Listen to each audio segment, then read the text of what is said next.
voltei. Fui orar lá há 20 anos atrás, 22, 23 anos atrás. Eu estava orando como orei essa noite. E Deus fala bem claramente comigo. Se você não acredita, não tem problema. Eu estou pregando para quem crê, ensinando. Deus fala, meu servo, não te preocupa se sair 3. Eu vou mandar 30. Irmão, eu tinha até medo de orar. Com medo de Deus falasse comigo. Senhor, é possível, Senhor, aqui nessa cidadezinha pequenininha, onde que o evangelho foi envergonhado, crente dando cambalhota assim, ó, e dando dos pés na cara do pastor numa oficina grande, cheia de incrédulo assim, que a moral do pastor está desse tamanho assim, vê se tem alguma forma ali, ó.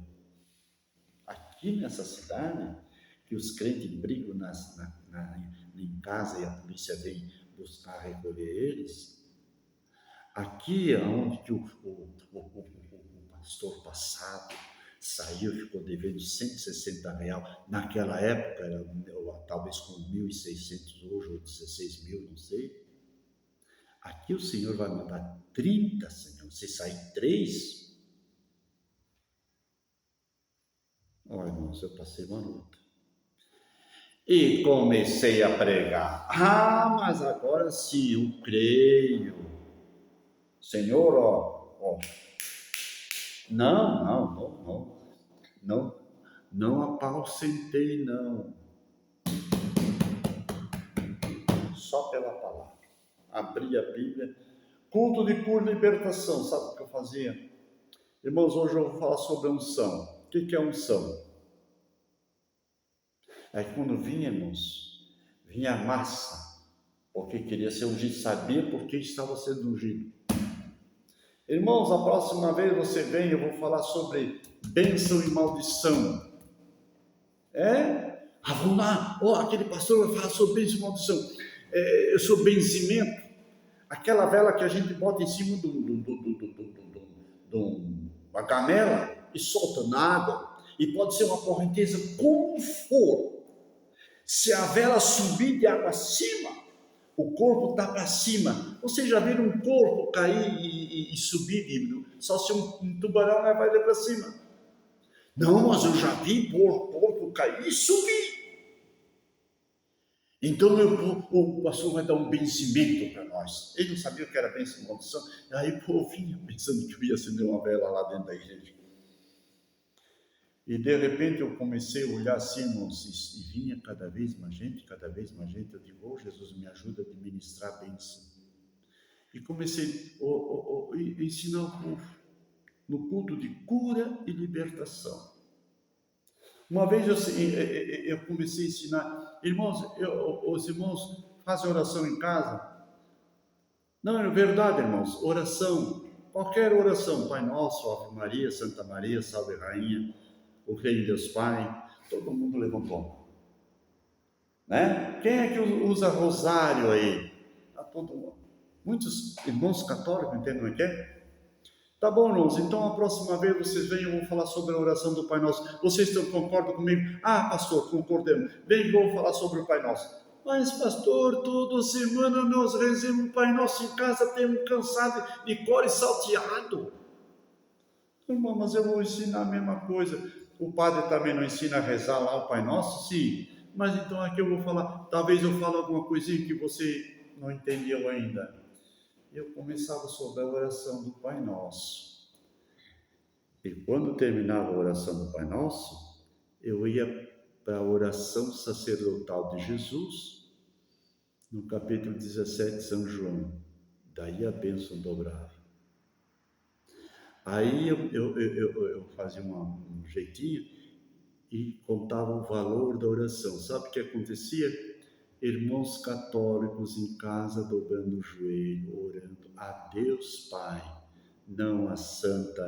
E deu para entender como é que é o ensino da palavra de Deus, irmão, que amanhã depois você vai ser o pastor. Amém? Glória a Deus. Já fugiu aqui de novo. esqueci onde eu estava. Então, irmãos, eu estava falando sobre a ira de Deus, às vezes me dispersa a minha mente, mas eu sei que tudo que eu estou falando é para a edificação da glória de Deus e do reino do nosso Senhor Jesus Cristo e para crescimento espiritual teu. Quando eu estava falando sobre a ira de Deus, nós vamos ler agora nos Salmos de número 100, eu esqueci todas as passagens do Velho Testamento, agora esqueci. Mas vamos ler em Salmo 106, e depois se voltar na minha mente alguma passagem lá. Aí eu estava falando sobre Corá, né? E aí Moisés chamou eles, e sabe o que aconteceu com eles? A terra se abriu e engoliu a família. E depois mais 250, a terra se abriu e engoliu também. E sabe o que aconteceu com os restos murmuradores? Ó, deitaram o cabelo. Entendem o que é? Então cuida. Aqueles quando acompanharam Moisés, entraram na terra prometida, esqueceram lá aquela terra que ficou para trás. Amém? Vamos ler o Salmo de número 106 e o versículo 24 e o 29, para concluir a questão da ira do Senhor. 106, o versículo 24 e o 29. Também desprezaram a terra aprazível, não creram na sua palavra, antes murmuraram em suas tendas e não deram ouvido à voz do Senhor. Pelo que levantou a mão contra eles, o Senhor levantou a mão contra eles, afirmando que os faria cair no deserto, que humilharia também a sua descendência entre as nações e os espalharia pelas terras. Também se ajuntaram ao Peor, onde que eu falei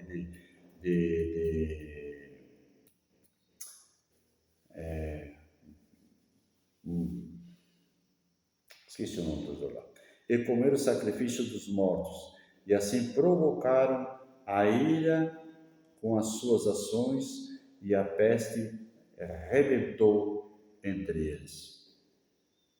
A doutrina de Balaão e Balaque. O salmista Davi está falando para as nações futuras, porque o Salmo foi 600 anos. O livro de Salmo foi escrito num período de 600 anos. E se você ler o livro de Salmo, desde o capítulo 1 até o capítulo 150, se não foge a mente, né? O outro livro, 150 são 150 capítulos, do 1 ao 150. Esses 150 capítulos foi escrito num período de 600 anos. Então, quando você lê o livro de Salmo, você que vai ser um professor de escola dominical, um futuro pastor, então, não lê o livro de Salmo, a qualquer leitura, você vai ter mais ou menos saber que começou lá da saída do Egito até os deportados de Babilônia, e quando eles vieram de Babilônia, que vieram cantando de lá, desse período, olha só, da saída do Egito, 600 anos.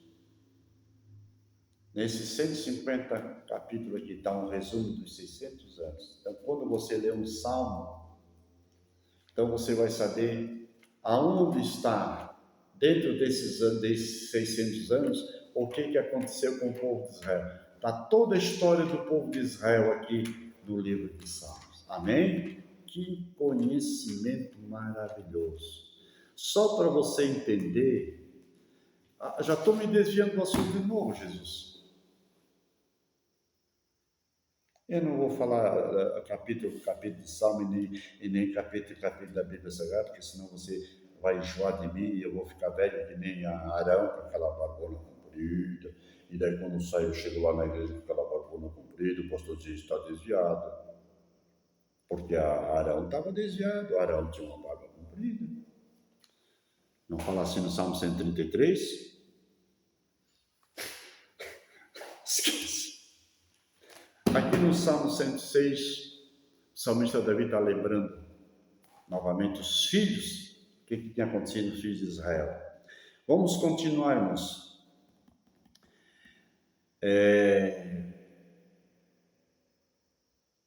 Vamos para o Novo Testamento. Mateus 3,7. Nem vou ler, você marca aí. Sabe o que aconteceu em 3,7? Para ser mais rápido, eu vou ter que deitar, estou cansado, e você ainda não conseguiu acompanhar. Talvez daqui a um mês você, se começar a ler lá de trás até para frente. Mateus 3,7, quando João Batista estava pregando, a raça de víbora, quem vos ensinou a fugir da ira futura? Opa!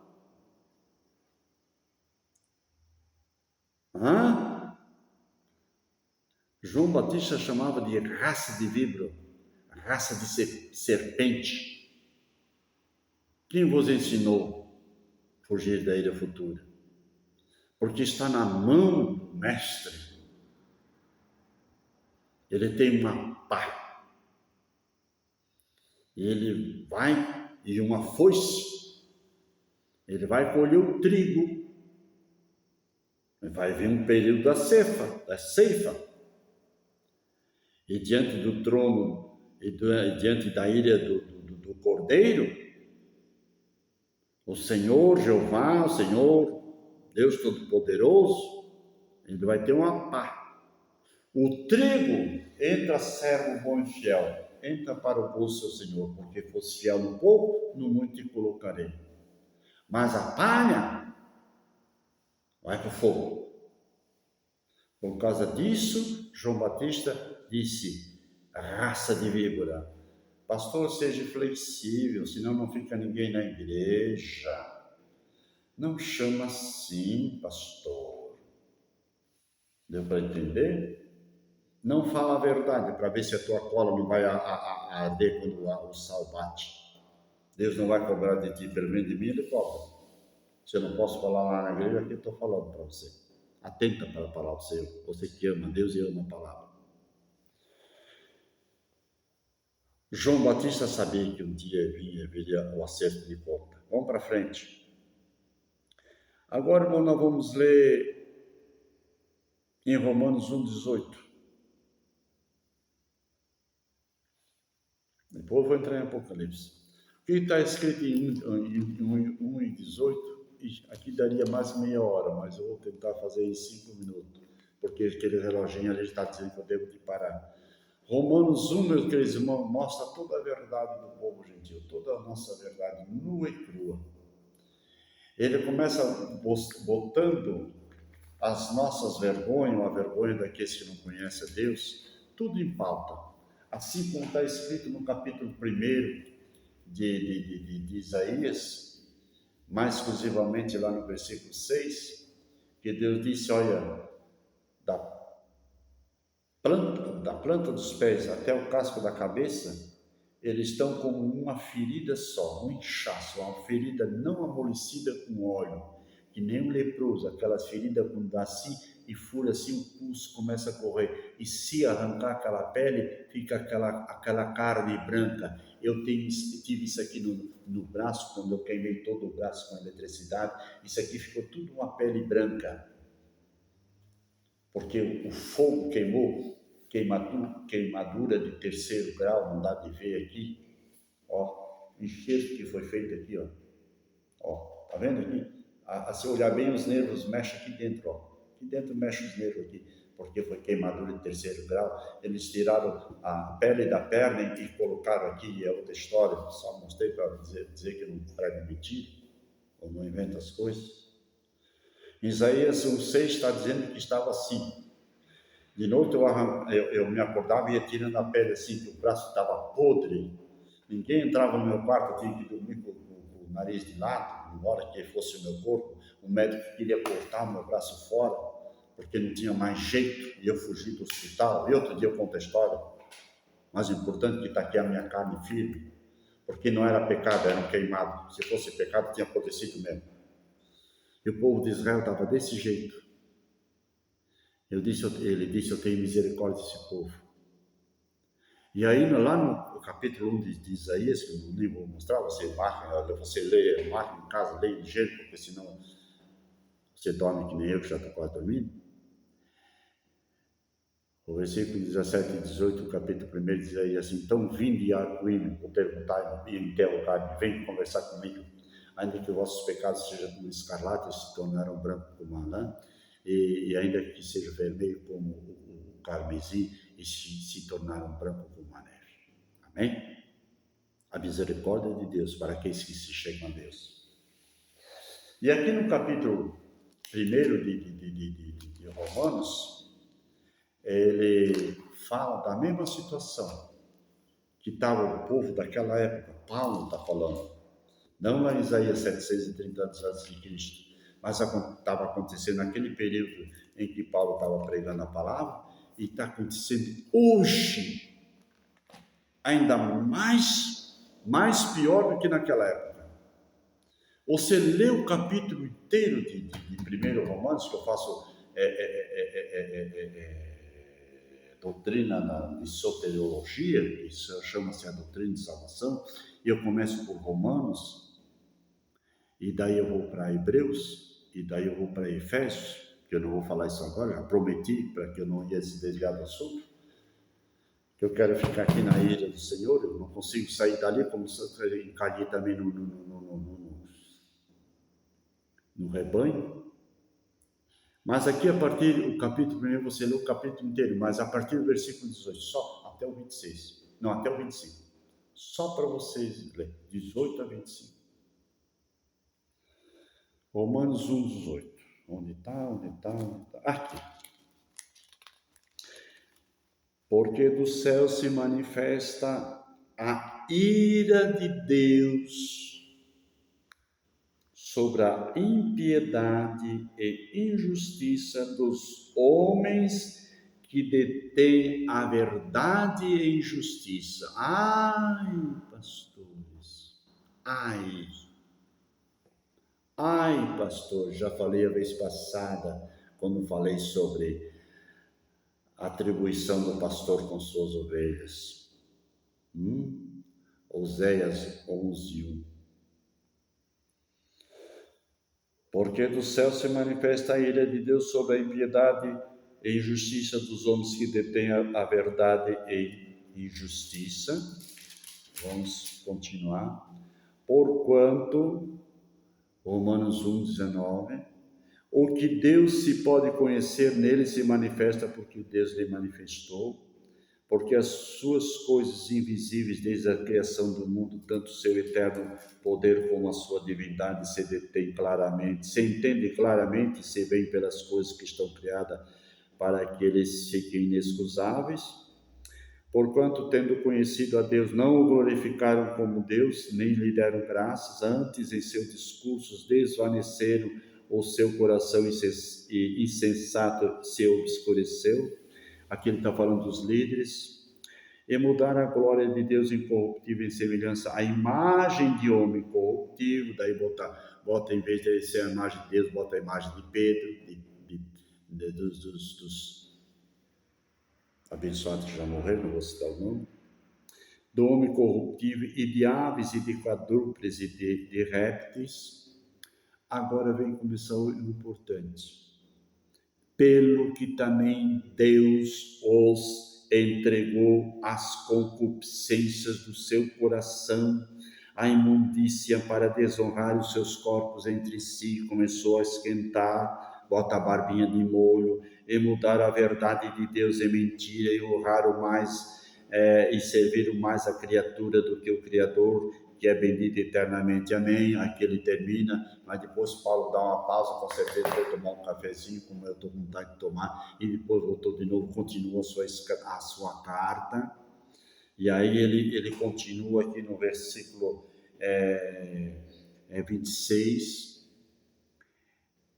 pelo que também Deus os abandonou às paixões infames, porque até as suas mulheres mudaram o uso contrário à natureza, as feministas, e semelhante também os varões, deixando o uso natural da mulher, se inflamaram em suas sensualidades, um para com os outros, varões com varões, varão com varão, cometendo a torpeza, recebendo em si mesmo a recompensa que devia do erro. Está falando dos homossexuais que se tornam mulherzinha. Pastor José, isso é forte. Não sou homofóbico, não. Fica gelo. Eu amo você, mas não posso amar aquele que você pratica, porque a palavra de Deus está condenando. E como eles não se importaram de ter o conhecimento de Deus, assim Deus os entregou a um sentimento perverso para fazer coisas que não convém, nem é convém falar também. Estão cheios de toda prostituição, malícia, avareza, maldade, cheios de inveja, homicídio, contenda, engano, malignidade, sendo murmuradores, detratores, aborrecedores de Deus, injuriadores, soberbos, presunçosos, inventores de males, desobedientes ao pai e mãe, falando dos jovens, nécios, infiéis nos contratos, sem afeição natural, irreconciliáveis, sem misericórdia, aos quais, conhecendo a justiça de Deus, aqui está entre parênteses, que são dignos de mortos que tais coisas praticam, não somente as fazem, mas também consentem que as fazem. Meu filho é homossexual, mas eu tenho que receber em casa, porque eu tenho que amar como pai. Está consentindo. Irmãos, eu servi a Deus e chegou algumas lésbicas, alguns homossexuais. Eu chegava para um pastor abraçar um homossexual, fica meio suspeito. Para a mulher de um pastor abraçar uma lésbica, fica meio suspeito. Então, eles pareciam com aquela roupa bem... Entende? Vem cá, meu irmão. Vem cá. Eles vinham. Vem cá, meu irmão, eu dizia. Mas não é que eu estava consentindo com eles. Eu procurava a amizade deles primeiro, depois eu começava a explicar. Tinha duas coisas. Ou eles permaneciam na igreja, iam mudando seus costumes naturais, voltando para os costumes naturais, ou eles saíam porque a concupiscência da carne era maior do que o clamor da alma. Alguns se convertiam, algumas, o que eu vou fazer, pastor? Eu tentava, irmã, para tudo Deus tem um jeito.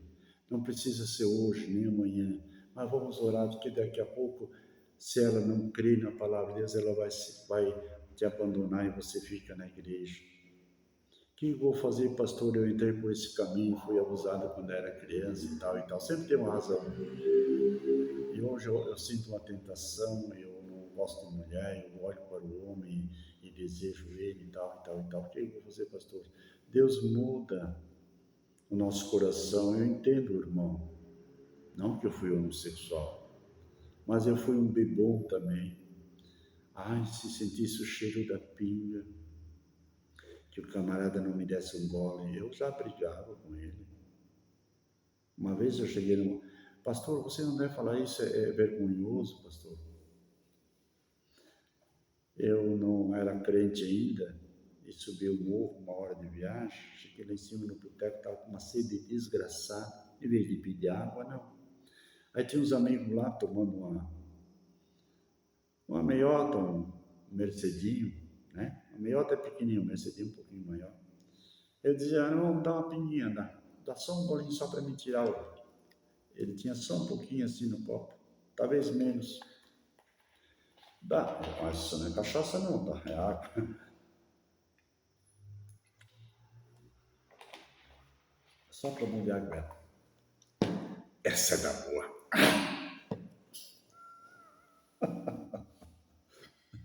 Tu não vale nada, né? Eu não presto, mas eu te amo.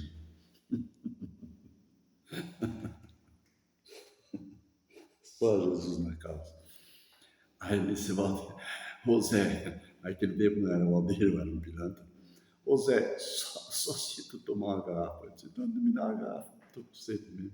Mas é o seguinte, Zé, tu vai ter que pegar uma garrafa e botar na goela e tomar até o fim sem tirar o gargalo da boca. Senão tu vai pagar a garrafa. Eu disse, manda a garrafa para cá que eu estou morrendo da sede.